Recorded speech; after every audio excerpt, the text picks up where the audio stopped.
ceremonies are held. It's located between Duanmen Gate and Tiananmen. Now here comes Kamal al-Wazir, the presidential envoy of the Arab Republic of Egypt. He's also the deputy prime minister of Egypt. China and Egypt have been engaged in close interactions. The two established diplomatic relations in 1956. Next year marks the 70th anniversary of diplomatic ties. The two nations agreed to deepen their comprehensive strategic partnership last May. And bilateral trade reached over $17 billion in 2024. Now, as two nations with ancient civilizations, they're also increasing their exchanges. The next guest has arrived. He is Atanas Zafarov, Deputy Prime Minister of the Republic of Bulgaria and chairperson of the Bulgarian Socialist Party. He is now walking the red carpet from the north square of Duanmen Gate to the south square. China and Bulgaria have a deep traditional friendship. Bulgaria is the world's second country to establish diplomatic ties with the People's Republic of China. The two nations raised ties to a comprehensive, friendly, cooperative partnership in 2014 and to a strategic partnership in 2019. The strategic partnership has deepened between the two countries. Walking towards us is the Deputy Prime Minister of the Republic of Singapore, Gan Kim Yan. In 2023, China and Singapore established an all-round, high-quality, future-oriented partnership. Bilateral relations are stable and cooperation is extensive. During World War II, Japan invaded Singapore on February the 15th, 1942. The occupation lasted for 3 years and a half. Singapore has designated every February 15th as its Total Defense Day. It's a day when the nation commemorates its sacrifices during the war. On the red carpet now is Maria Fernanda Ley, President of the National Parliament of the Democratic Republic of Timor-Leste. China and Timor-Leste enjoy traditionally friendly relations. Timor-Leste announced its independence on May 20th, 2002. China established diplomatic relations with Timor-Leste on that same day. And in 2023, the two countries elevated bilateral ties to a comprehensive strategic partnership.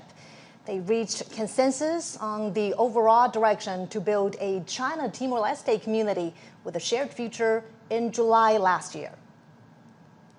And this February, the first direct flight was launched between the two nations. Now comes Jorge Rodriguez, President of the National Assembly of the Bolivarian Republic of Venezuela. China and Venezuela are good partners that seek mutual trust and common development.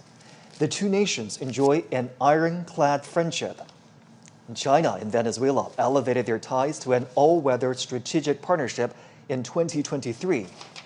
Both sides maintain frequent exchanges at all levels and have witnessed a growing trade volume.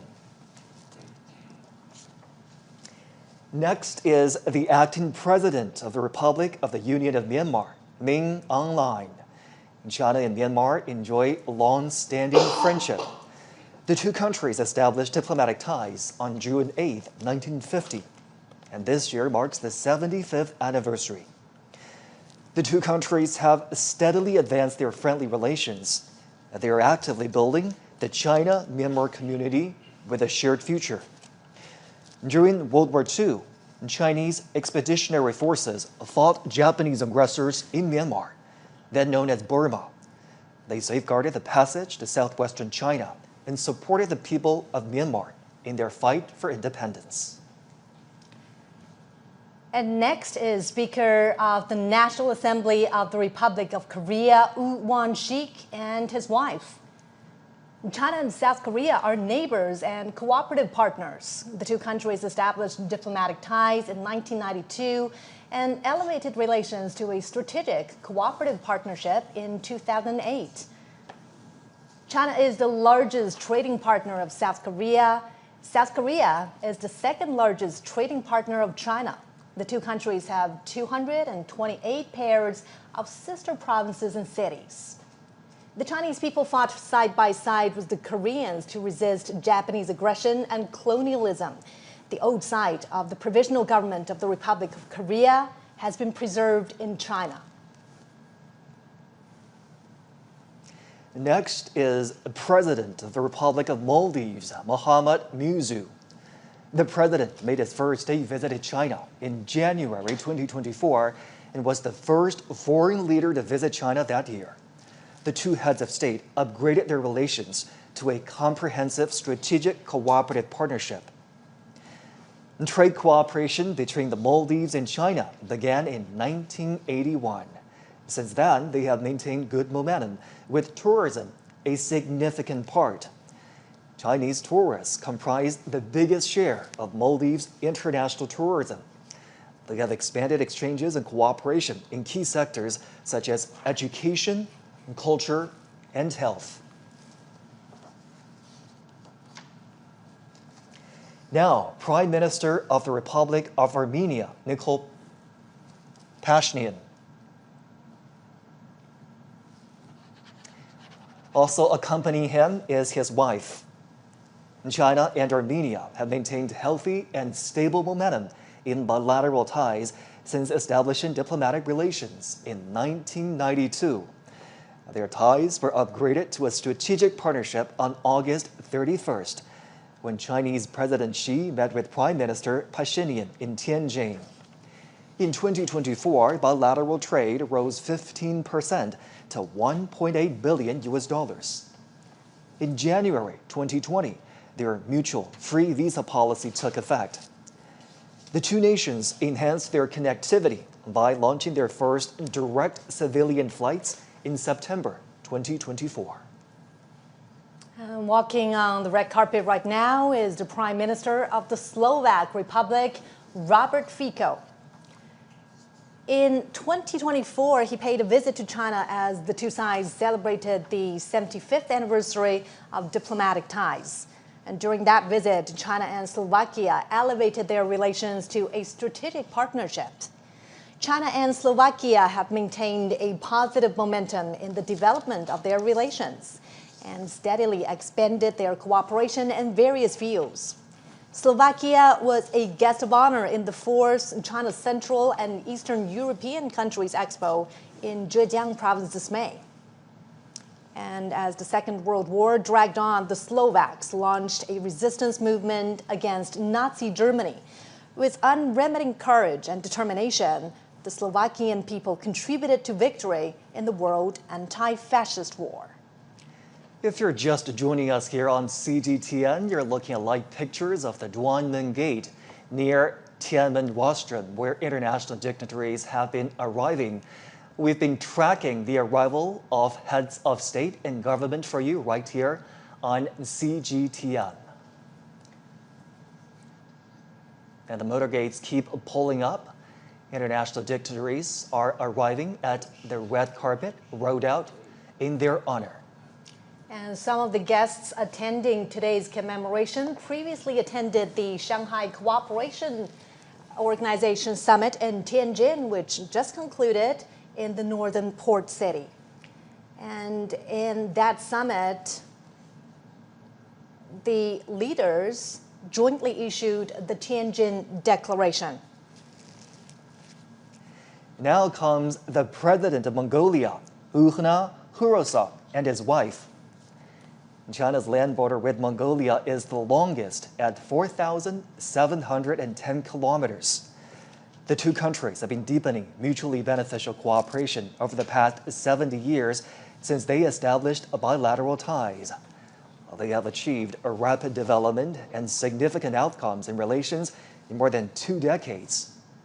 China has been Mongolia's largest trading partner and investor. Bilateral trade reached over $18 billion in 2024, 10% higher than the previous year.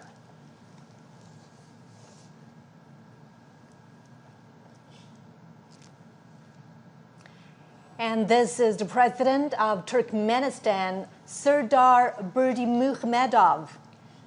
In 2023, China and Turkmenistan established a comprehensive strategic partnership and announced that they will build a community with a shared future at a bilateral level.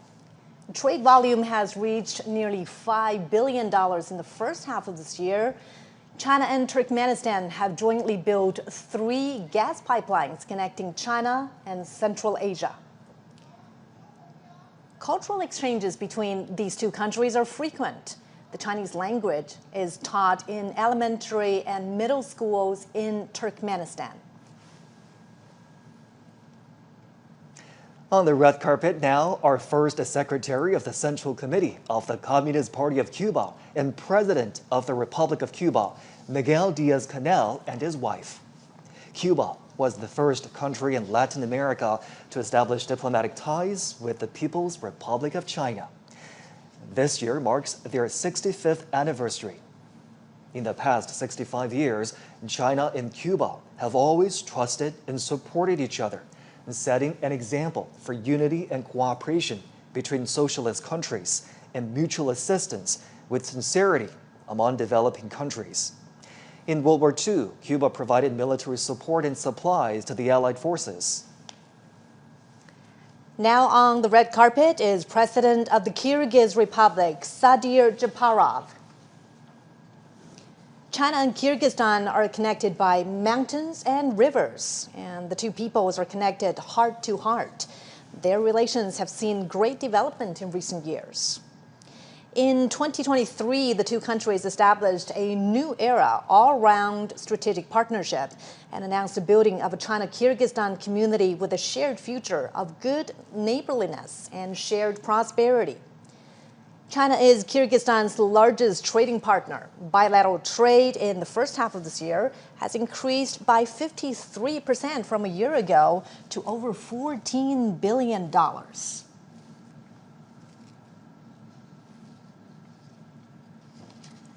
You're watching live pictures now from the Duanmen Gate, where international guests are arriving for a welcome ceremony here.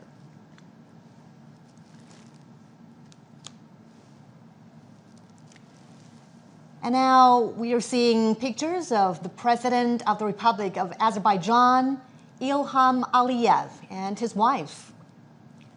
President Aliyev has visited China several times. China-Azerbaijan ties have been close despite the long distance and have strengthened in recent years.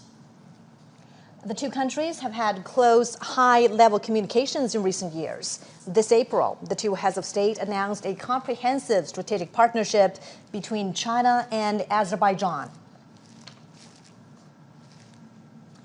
And on the red carpet now are Prime Minister of Malaysia, Anwar Ibrahim, and his wife. China and Malaysia have long-standing friendships. And of course, this friendship is born out of their long history, cultivated by cultural integration, strengthened in mutually beneficial cooperation, and forged in difficult times. In April, they agreed to build a high-level strategic China-Malaysia community with a shared future. During World War II, overseas Chinese in Malaysia launched a fundraising campaign for China's war of resistance against Japanese aggression. Over 1,000 non-young volunteer mechanics and drivers sacrificed their lives while transporting military supplies on the Yunnan-Burma highway to the front lines in China.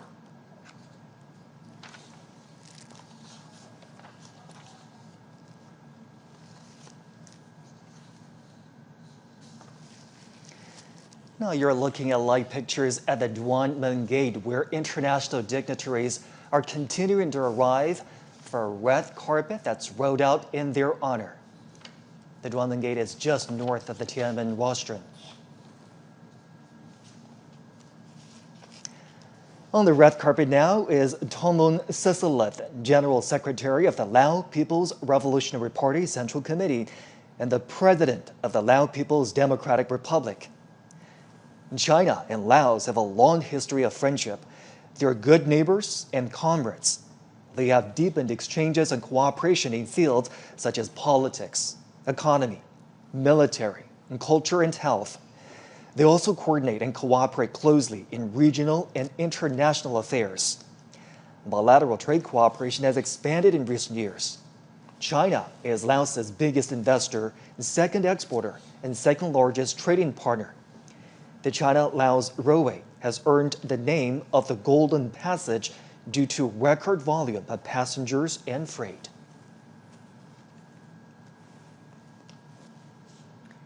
We're watching live pictures from the heart of Beijing, from inside the Forbidden City, the Duanmen Gate, where the red carpet is rolled out for international dignitaries attending the commemoration to mark the 80th anniversary of China's victory in the Chinese People's War of Resistance against Japanese aggression, as well as the World Anti-Fascist War. Heads of state and government are continuing to arrive at Duanmen Gate. This is just north of the Tiananmen rostrum. It's a short walk to the Tiananmen rostrum. China held another commemoration to mark its V-Day 10 years ago in 2015. And it was in that commemoration that heads of state, as well as leaders from international organizations, also attended. And this is certainly a show of solidarity.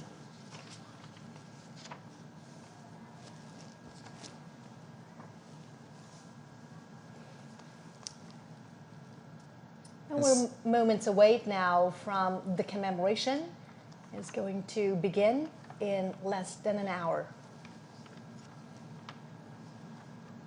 And now the next guest has arrived. The President of the Republic of Serbia, Aleksandar Vučić, and his wife. President Vučić has always promoted China-Serbia cooperation and exchanges. The two nations are advancing the high-quality development of a China-Serbia community with a shared future. They are ironclad friends who help each other in hard times. 80 years ago, people from the two nations significantly contributed to the victory of the anti-fascist war in the battlefields of Asia and Europe. China and Serbia have trusted and supported each other for a long time. On the red carpet now is President of the Republic of Tajikistan, Emomali Rahmon. President Rahmon is an old friend of China and the Chinese people. He's been to the country more than 20 times. China-Tajikistan relations are at their best with frequent high-level exchanges. Last year, the two countries announced a comprehensive strategic partnership. And from this higher starting point, they will build a China-Tajikistan community with a shared future. Prime Minister of the Islamic Republic of Pakistan, Shahbaz Sharif. Pakistan was one of the first countries to recognize the People's Republic of China. The two are ironclad friends and all-weather strategic cooperative partners. They are deepening their strategic mutual trust and practical engagement. And China has been Pakistan's largest trading partner since 2014. China is also the largest foreign investor in Pakistan.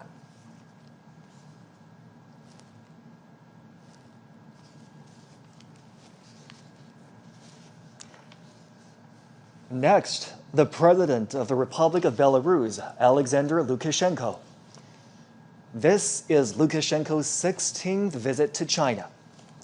China and Belarus have treated each other with sincerity and trust.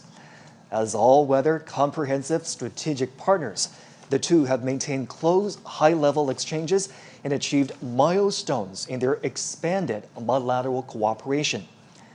On May the 9th, the Chinese PLA Guard of Honor attended the military parade in the Belarusian capital of Minsk to commemorate the victory of the former Soviet Union's Great Patriotic War. President of the Republic of Zimbabwe, Emmerson Mnangagwa. In 2024, President Mnangagwa made a state visit to China and attended the China-Africa Cooperation Forum Summit in Beijing. He did his military training in China in the 1960s and had a deep bond with the Chinese People's Liberation Army. The two countries and the two parties share similar thoughts. Now, President of the Islamic Republic of Iran, Masoud Pezeshkian, and his daughter, Zahra Pezeshkian. China and Iran have a long-standing friendship. In their 54 years of diplomatic ties, their relations have always been stable and healthy. In 2016, Chinese President Xi Jinping made a state visit to Iran. The two countries established a comprehensive strategic partnership.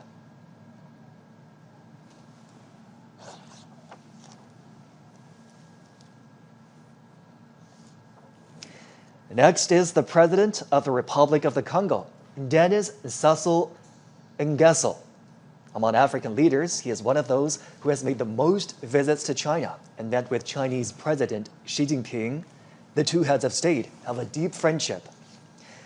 The Republic of the Congo is China's ironclad friend. Bilateral ties were upgraded to a comprehensive strategic cooperative partnership in 2016. The two countries marked the 60th anniversary of diplomatic ties last year, when President Sassou was in Beijing for a state visit in the Forum on China-Africa Cooperation Summit.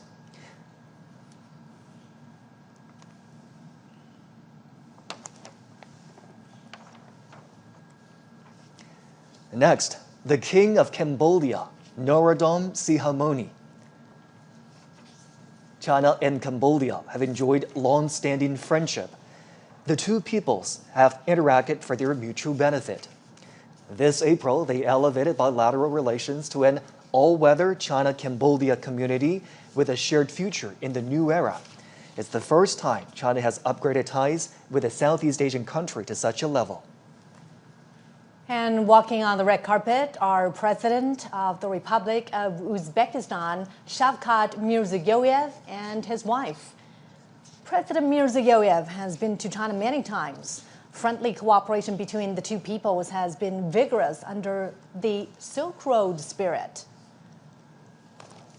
And last year, China and Uzbekistan established an all-weather comprehensive strategic partnership in the new era.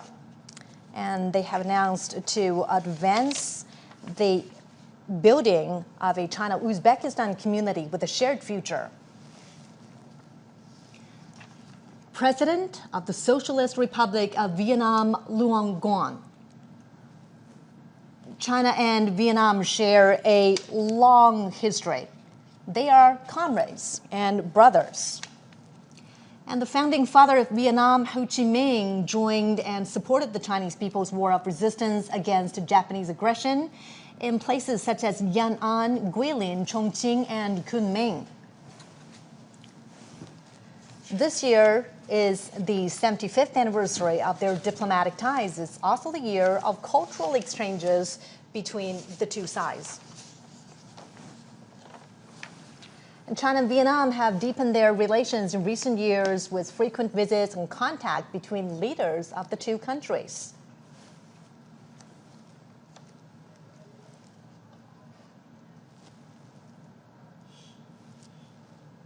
And now, Prime Minister of Nepal, KP Sharma Ali, and his wife.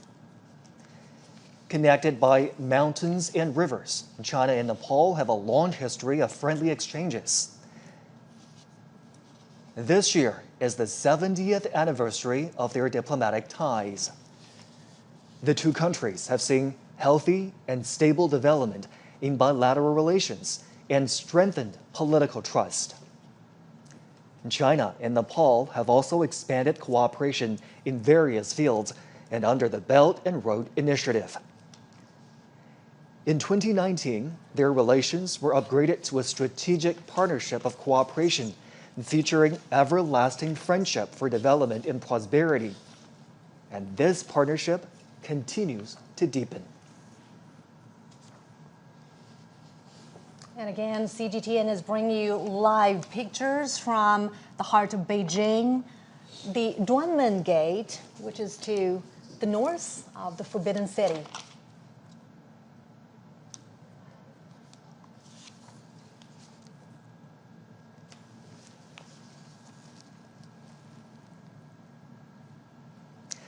On the red carpet now, President of the Republic of Kazakhstan, Kassym-Jomart Tokayev.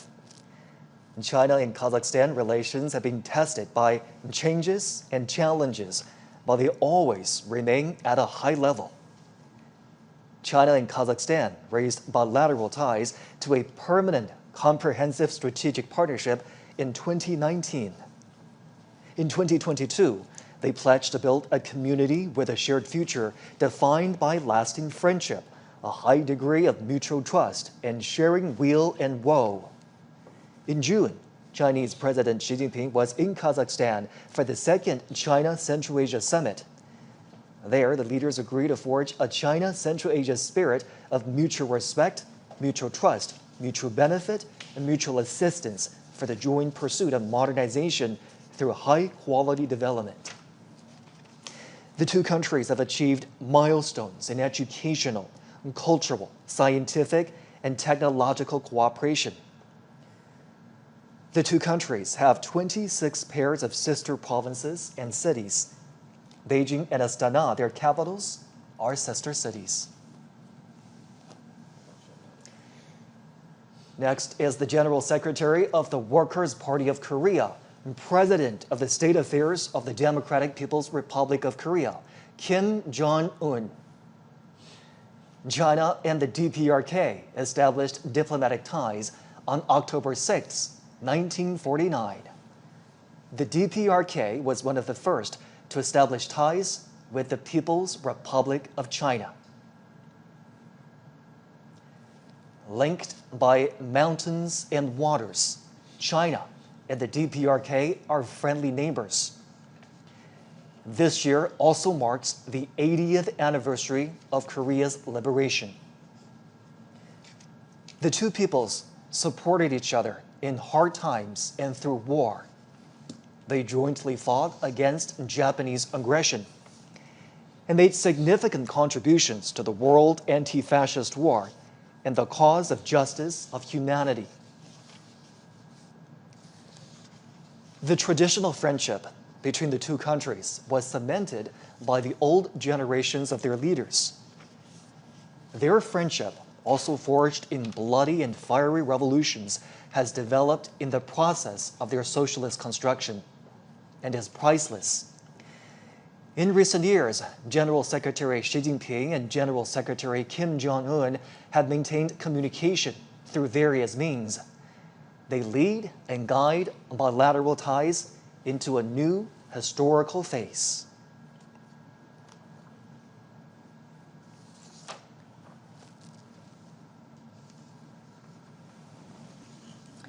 At the invitation of Chinese President Xi Jinping, dozens of heads of state and government will attend today's commemoration in Beijing. On September 3rd, China marks its V-Day, and this is the 80th anniversary of the victory in the Chinese People's War of Resistance against Japanese aggression and the World Anti-Fascist War. Again, another look at the Duanmen Gate just north of the Tiananmen rostrum. The red carpet has rolled out to welcome the arrival of international dignitaries.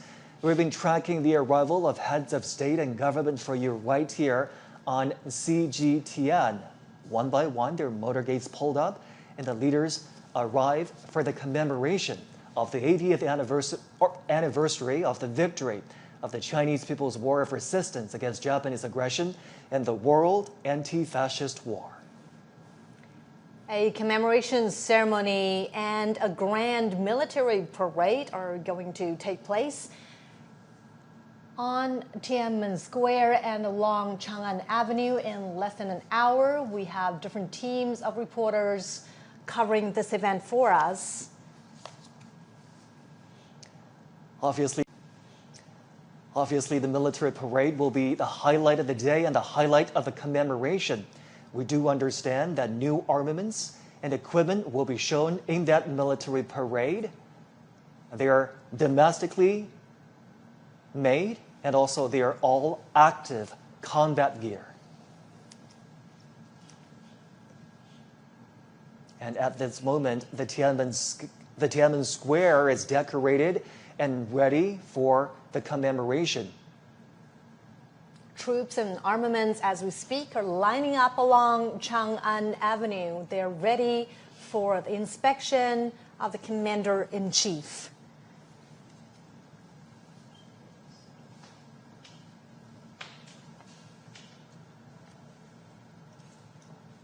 Motorcades carrying heads of state, international dignitaries are arriving here at the Duan Gate.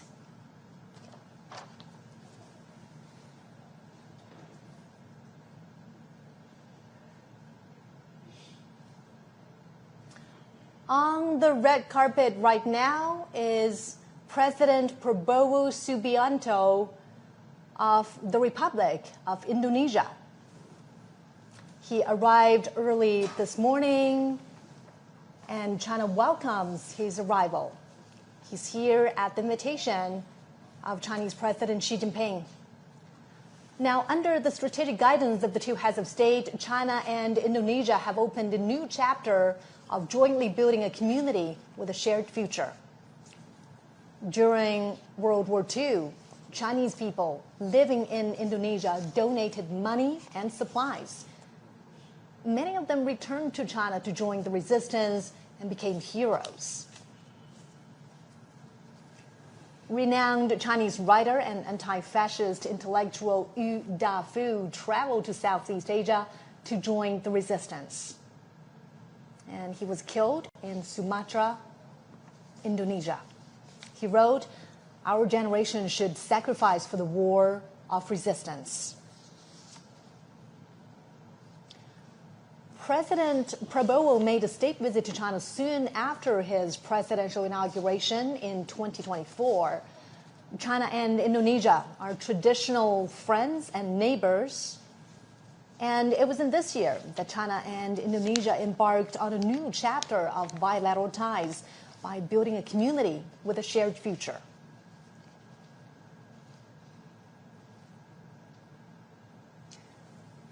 International dignitaries are continuing to arrive at Duanmen Gate, just north of the Tiananmen rostrum in the heart of the Chinese capital. There, a red carpet has been rolled out in honor of the visiting dignitaries. They are heads of state and government who will be participating in the commemoration today of the 80th anniversary of the victory of the Chinese People's War of Resistance against Japanese aggression and the World Anti-Fascist War. Later on, a military parade will take place on the Chang'an Avenue, an east-to-west major thoroughfare cutting right through the heart of the Chinese capital, Beijing. CGTN will have full coverage of the commemoration today. Make sure you do stay with us right here on CGTN.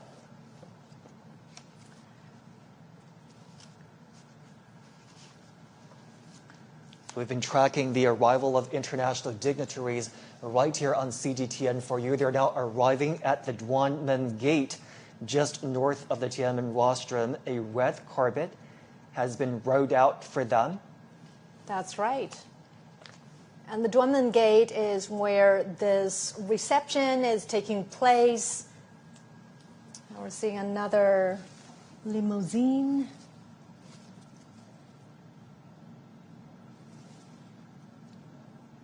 President of the Russian Federation, Vladimir Putin. Putin has been to China many times since 2013, either for state visits or international conferences. Relations between China and Russia are at their historical best. Their ties are characterized by long-term friendly good neighborliness and mutually beneficial win-win cooperation. In the new era, China-Russia relations are more self-confident, firm, and resilient. From May 7th to 10th, President Xi Jinping made a state visit to Russia and attended commemorations in Moscow of the 80th anniversary of the victory of the Soviet Union's Great Patriotic War.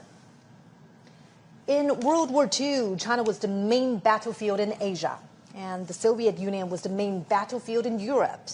They were central to resistance and combat against Japanese militarism and Nazi Germany.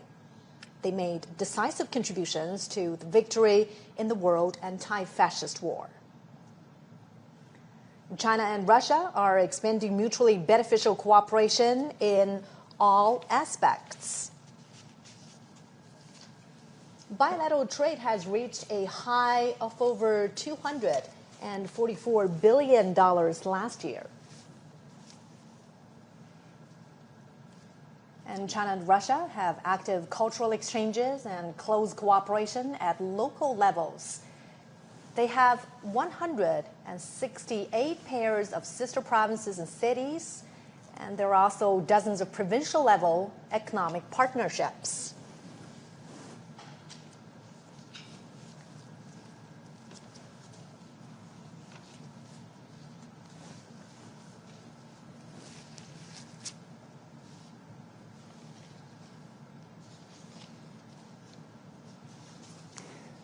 Remembering history, honoring the fallen heroes, cherishing peace, and creating a better future.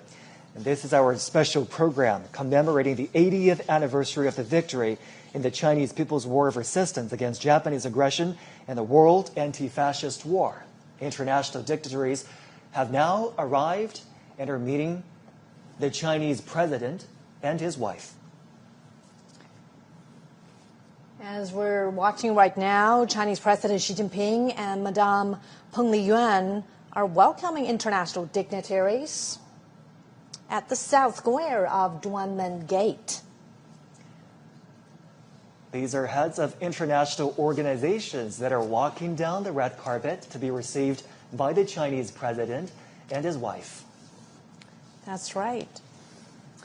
And a decade ago, on September 3rd, it was also here where Chinese President Xi Jinping and his wife, Madame Peng Liyuan, welcomed international guests to the commemoration of the 70th anniversary of the victory of the Chinese People's War of Resistance against Japanese aggression and the World Anti-Fascist War.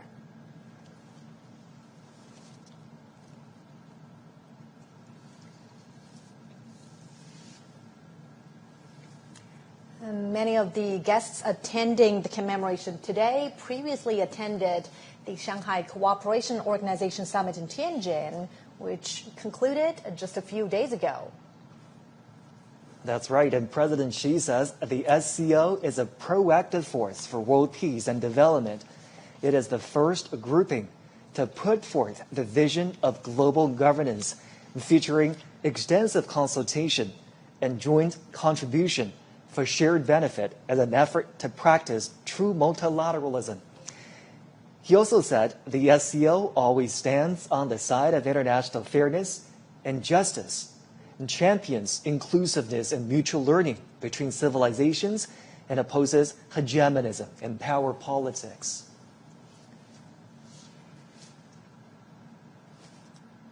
And also at that Tianjin summit, President Xi proposed the Global Governance Initiative. He calls on members to adhere to sovereign equality, abide by international rule of law, practice multilateralism, advocate the people-centered approach, and focus on taking real actions.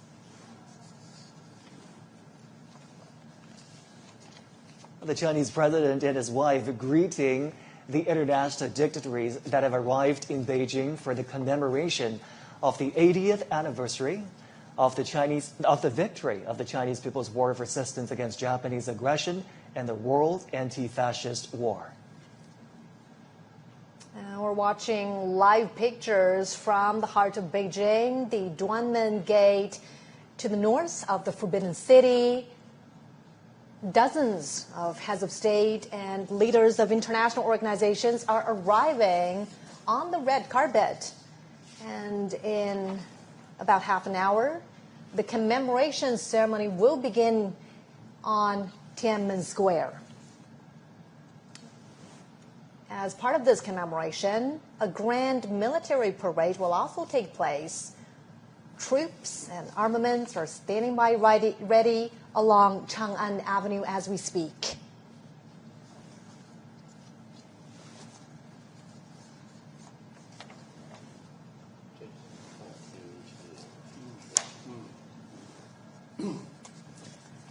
And it's early morning in Beijing. CGTN is broadcasting live to a global audience.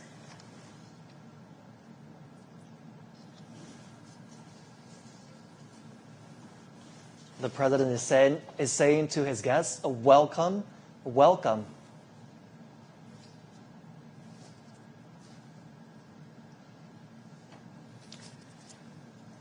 And as these international guests are arriving, later on they will pose for a group photo. And here's what we know about the commemoration that will happen later today. The Chinese president will deliver an important speech at the commemoration. And the commemoration includes a massive military parade, which is composed of two parts, the inspection of the troops and the march past, lasting approximately 70 minutes.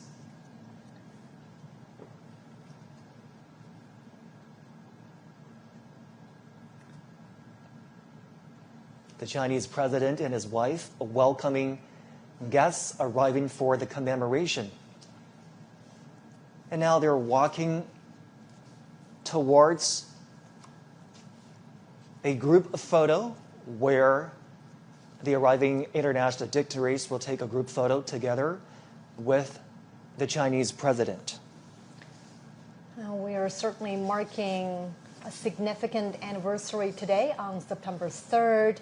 China is commemorating the 80th anniversary of the victory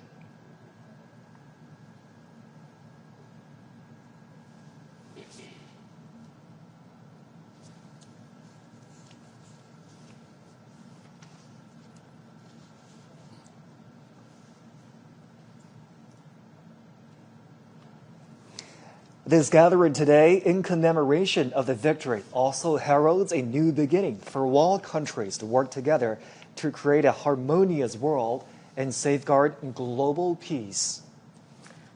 Well, as you can see right there, front and center on this gate is the character Duan Men. The Chinese character Duan also conveys righteousness, which is consistent with the message of safeguarding international justice. The leaders are now walking together towards the Tiananmen rostrum. It's a short walk from the Duanmen Gate we've been telling you about, which stands just north of the Tiananmen rostrum, to the rostrum itself. And Joshi, you know, for many foreign leaders who have visited China before, the Tiananmen rostrum, or the Forbidden City, is a familiar sight. Many of them have been here before to the Forbidden City. However, this gathering here today holds a special significance. Absolutely. The Tiananmen rostrum sits right in the heart of the Chinese capital, with viewing platforms that can overlook the Tiananmen Square. The leaders will be walking towards the rostrum. They will ascend to the viewing platform on the rostrum and view the military parade together. Now, as they walk on the red carpet to make their way to the top of the Tiananmen rostrum, a little bit of background information about the structure. It was built as a ceremonial gate to the imperial city in the Ming Dynasty. It's witnessed the ties of Chinese history in the past 6 centuries. And in 1937, Tiananmen Square witnessed the fall of Pekín. In October 1945, Japanese invaders in North China officially surrendered at the square of the Hall of Supreme Harmony in the Forbidden City.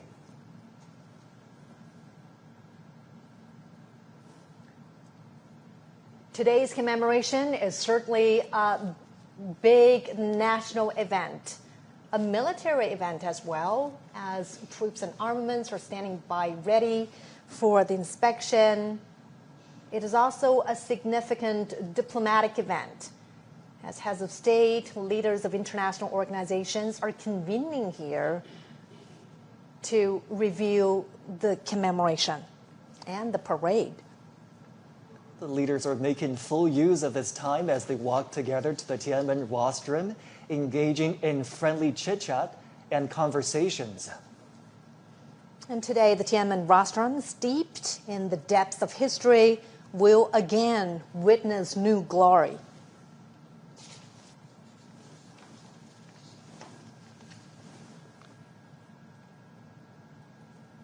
It is a pretty long walk to ascend to the top of the Tiananmen rostrum.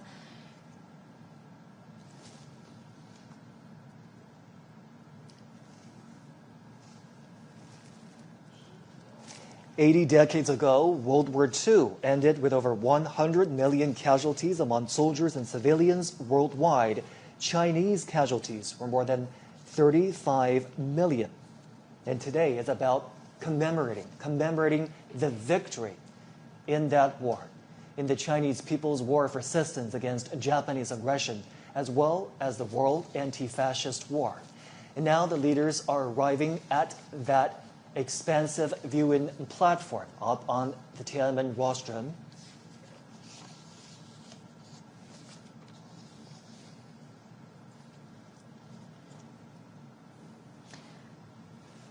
And we understand that some of the veterans of the War of Resistance were given their own viewing spots on top of the Tiananmen rostrum. Crowds are welcoming China's top leader, as well as international dignitaries. We are seeing veterans sitting there, and President Xi Jinping and international dignitaries are shaking hands with a 99-year-old veteran, 100-year-old veteran from the 8th Route Army, 94-year-old veteran from the 8th Route Army, 102-year-old veteran from the new 8th Route Army, and from South China Guerrilla Force, 100-year-old veteran from the Kuomintang.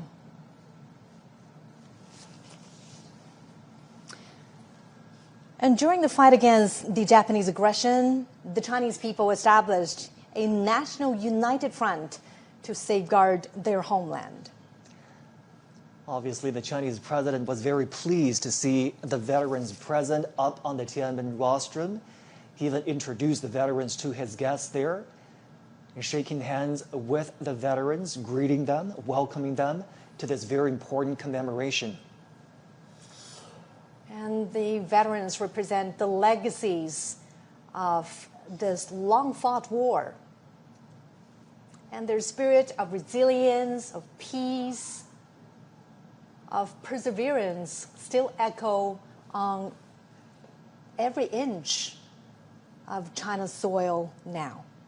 It's certainly a very heartwarming thing there to have the veterans seated up on the Tiananmen rostrum. They are the real heroes and role models, and they motivate us to keep pushing forward.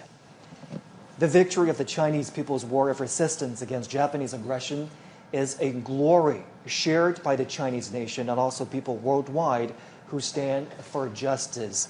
Professor Gao, Mr. Zhou, let's bring you in for this part. Obviously, the veterans are seated, out there on the Tiananmen rostrum so that they have an opportunity to participate in the commemoration today. What do you make of that arrangement, Professor Gao? Well, I think this is really the right thing to do because they fought against the Japanese aggressors. They shed their blood, and they have always been honored by the People's Republic, by the Chinese people, and now they are in the center of this reviewing process of the parade to commemorate the 80th year anniversary of the victory against Japanese aggression. And I think we all hail them as the real heroes defending China's sovereignty and territorial integrity and fighting off the Japanese aggressors. Real heroes and real witnesses, not only to the atrocities of the war, but more importantly to the final victory. And we're so happy that they get to see the commemoration today. Mr. Zhou, your thoughts? Well, I think I can't agree more with Victor Gao about the importance of having these veterans standing on Tiananmen Square.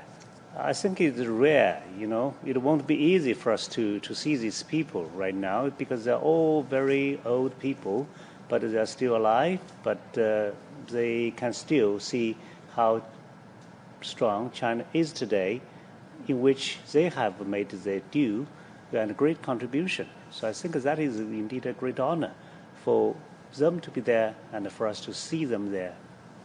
Now, many of these veterans fought under extremely harsh conditions: poverty, famine, the lack of military resources. What does their perseverance teach us about the spirits of, resilience and courage? And, besides honoring them in events like this, what more could we do, Professor Gao, to really weave their legacies more into everyday life? I think these veterans, 80 years ago, or more than 80 years ago, fought against Japanese aggressors not only as soldiers, but they were true representatives of the Chinese nation, true representative of the Chinese culture and the Chinese civilization. In their bodies, I can see the most splendid and the glorious part of the Chinese civilization. So they became the epitome of the Chinese nation. They became the epitome of the Chinese civilization. And by shedding blood for their own motherland, by fighting off foreign aggressors, they set an example for the future generation. So now we honor them as our national hero, and the younger generation draw inspiration from these veterans and learn lessons from them, and we become redoubled in our commitment to defending peace and defending China and defending the Chinese culture and ultimately the Chinese civilization. Obviously we're commemorating this day. We're inviting veterans up on the Tiananmen rostrum to carry on this spirit of the war of resistance against the Japanese aggression. Mr. Zhou, how do we do that? How do we make sure that the spirit of perseverance, the spirit of never surrender, the spirit of defending your motherland lives on in today's world? Well, these people are actually old soldiers, right? And old soldiers never die. So what they have left us are actually a litany of fine traditions. But if you look at the PLA today, you would find it so interesting to see that how small they were at that time and how ill-equipped they were at that time. But on the contrary, today, China is almost the opposite, right? China is having the largest armed force in the world, and in a moment we're going to see all the modern weaponry and combat platforms. But still, this kind of fine traditions are basically in the heart and in the blood of our modern-day soldiers, because that's really, really matter, for us if you are going to another war. So you have to think of where you come from, right? And what kind of traditions are already placed in you. So these people basically are the very sources of a fine tradition. How can remembering their sacrifices and contributions inspire values that are still relevant today? Professor Gao. Well, I think they are the true Chinese nationals and our heroes. But allow me to mention, behind these veterans, I also see those who fell on the battleground, who really sacrificed their lives for the Chinese nation. So I think we not only see these veterans who are the true representative of those heroes fighting against Japanese aggressors, but they are also representatives of all the millions of the Chinese soldiers who shed their blood, who sacrificed their life, and they too become the national heroes for the current generation of the Chinese nation and the future generations.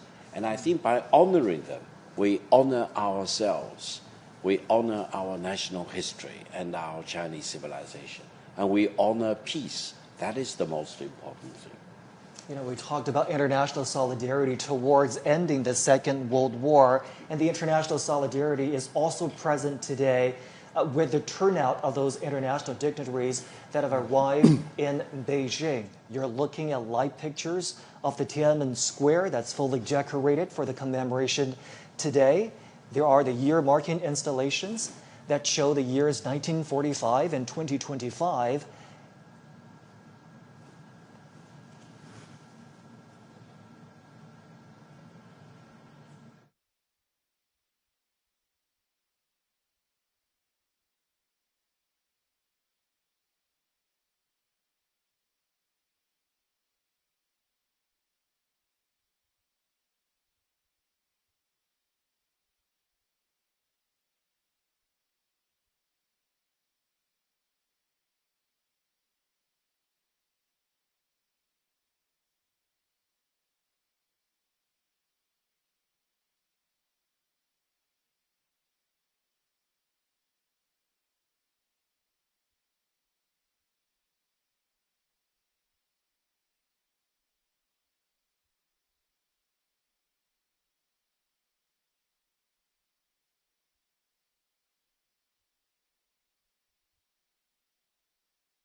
of the Chinese People's War of Resistance against Japanese aggression in the World Anti-Fascist War will begin soon.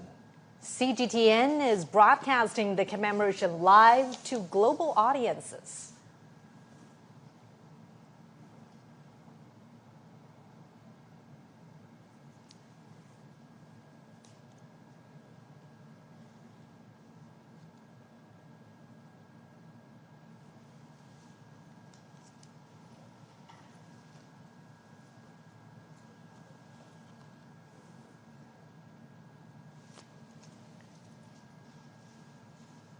We're now watching live pictures from the Tiananmen Square.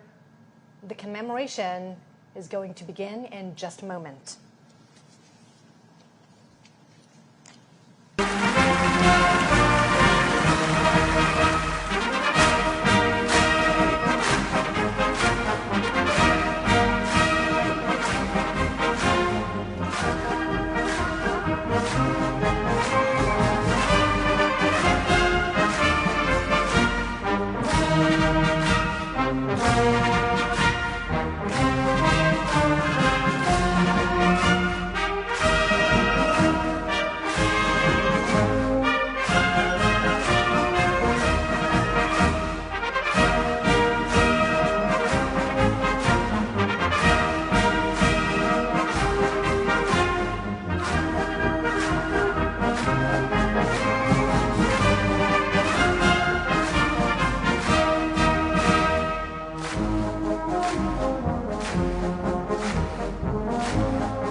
纪念中国人民抗日战争暨世界反法西斯战争胜利80周年大会现在开始。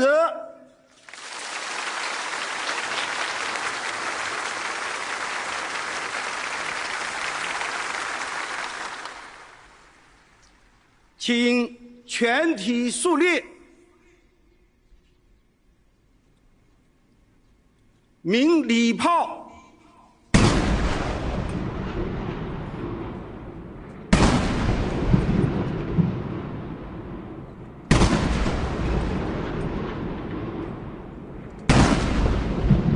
下个下脚，观察，齐步走。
升国旗，唱国歌。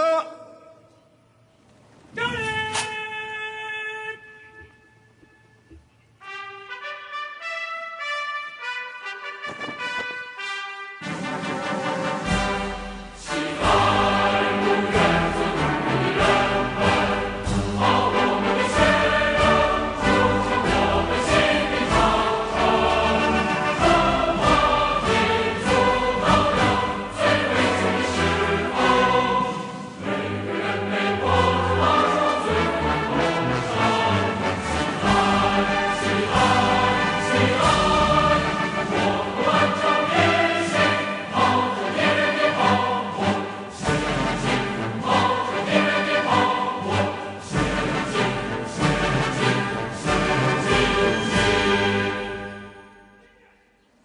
请坐下。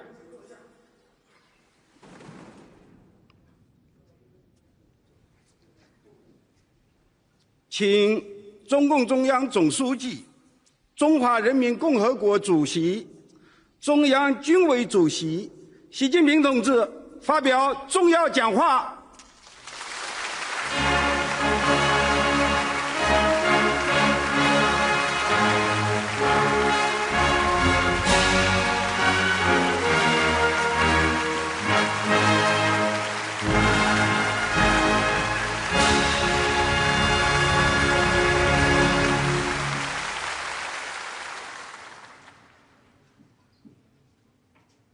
全国同胞们，尊敬的各位国家元首、政府首脑和国际组织代表，尊敬的各位来宾，全体受阅将士们、同志们、朋友们，今天我们隆重集会，纪念中国人民抗日战争及世界反法西斯战争胜利80周年，共同铭记历史，缅怀先烈，珍爱和平，开创未来。我代表中共中央、全国人大、国务院、全国政协、中央军委，向全国参加过抗日战争的老战士、老同志、爱国人士和抗日将领，向为中国人民抗日战争胜利做出重大贡献的海内外中华儿女致以崇高敬意，向支援和帮助过中国人民抵抗侵略的外国政府和国际友人表示衷心感谢，向参加今天大会的各国来宾表示热烈欢迎。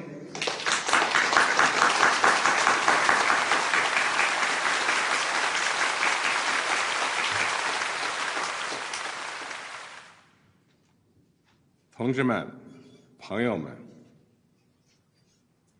中国人民抗日战争是艰苦卓绝的伟大战争。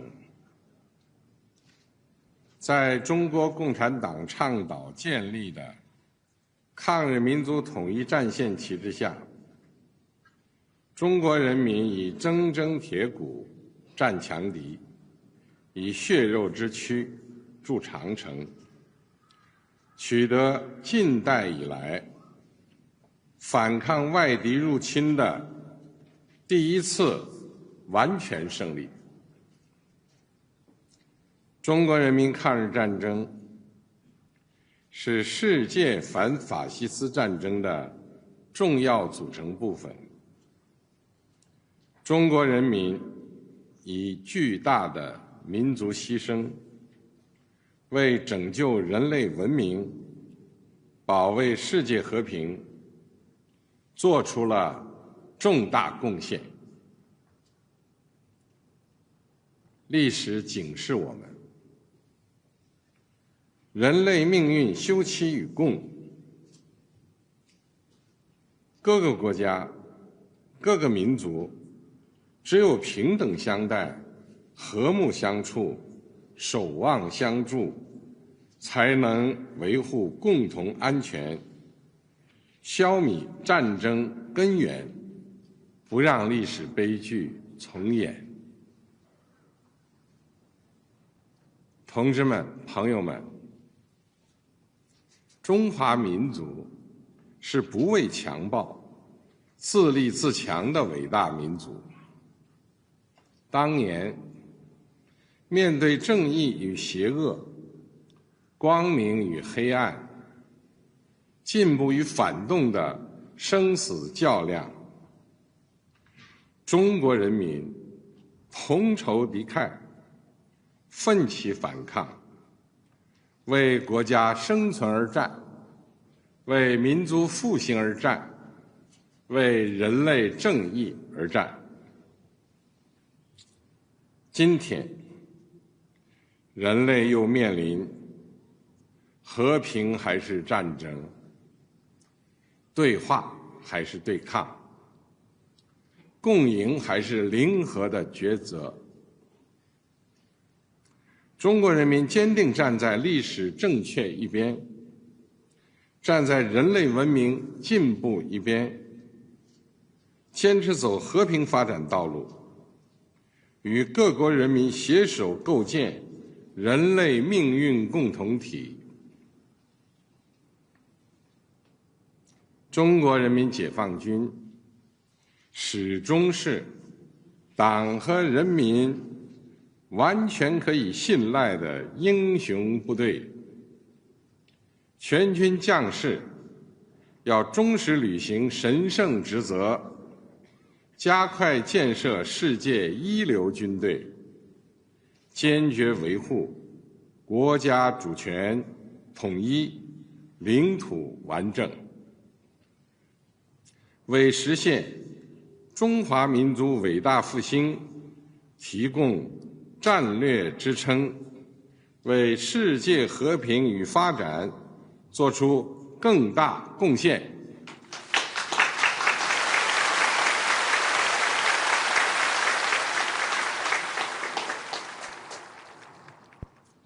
历史承载过去，也启迪未来。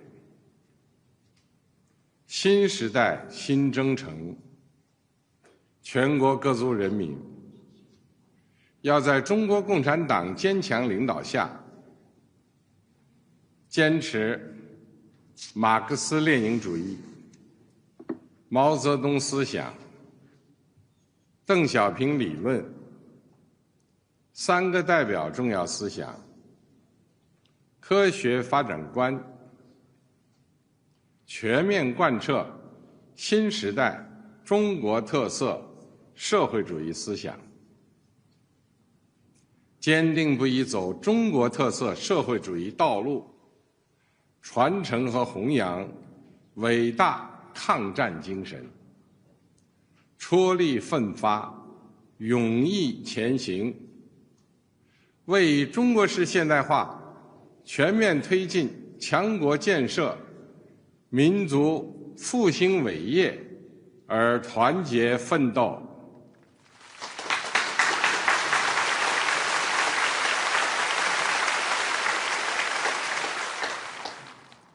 中华民族伟大复兴势不可挡，人类和平与发展的崇高事业必将胜利。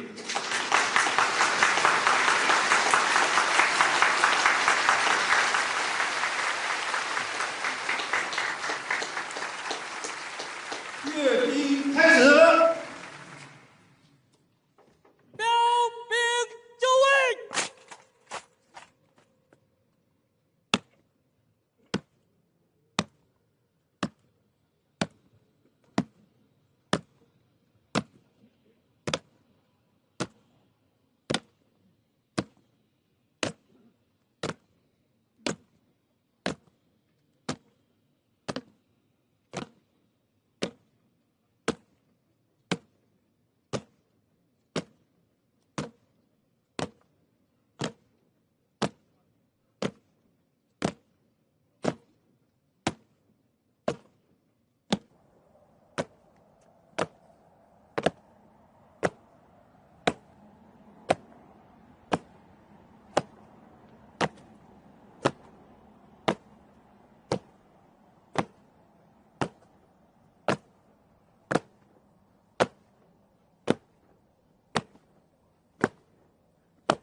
请您检阅阅兵总指挥韩胜言。开始。是。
同志们辛苦了！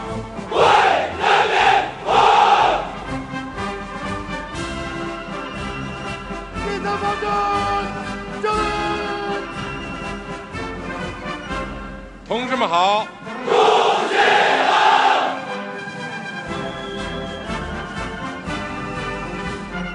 第四方针，敬礼！同志们辛苦了！为人民服务！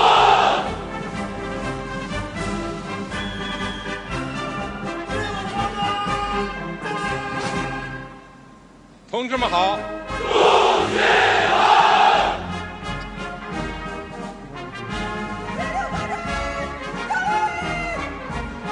同志们辛苦了！为人民服务！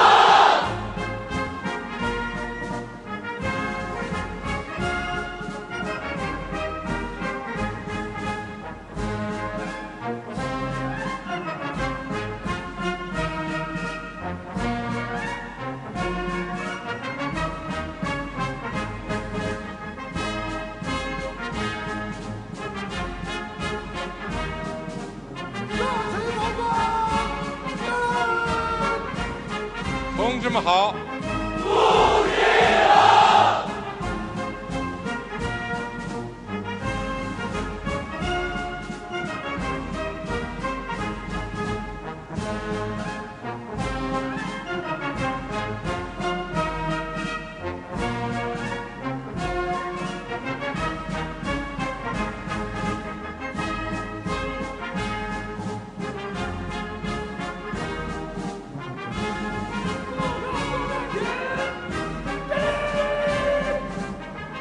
同志们辛苦了！为人民服务！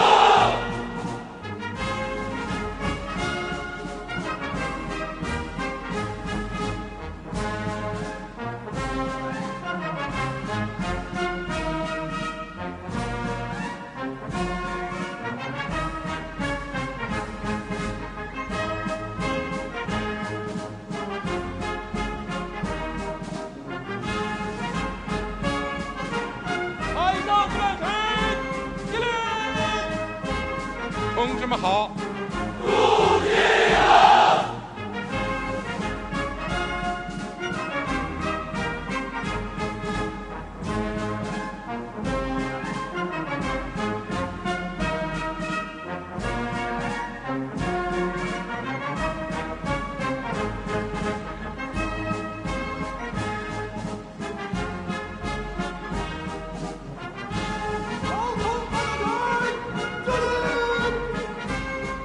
志们辛苦了！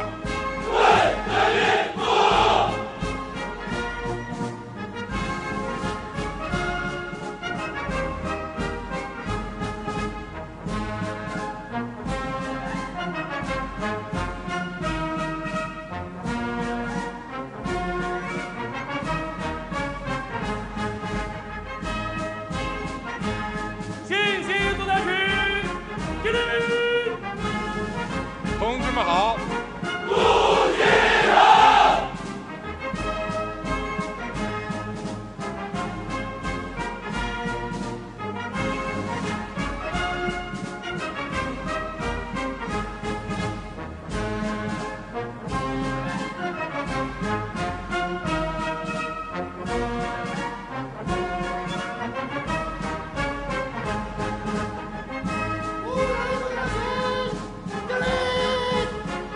同志们辛苦了！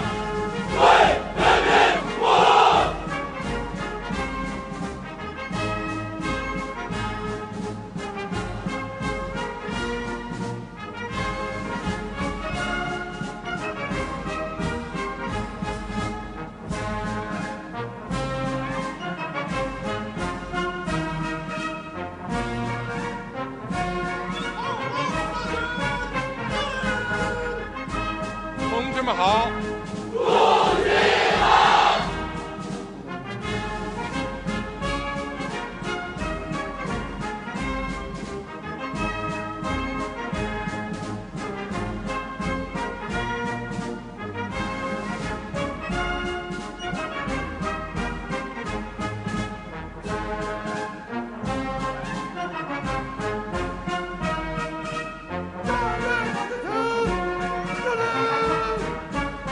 同志们辛苦了！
放飞和平歌。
纪念中国人民抗日战争暨世界反法西斯战争胜利80周年大会到此结束。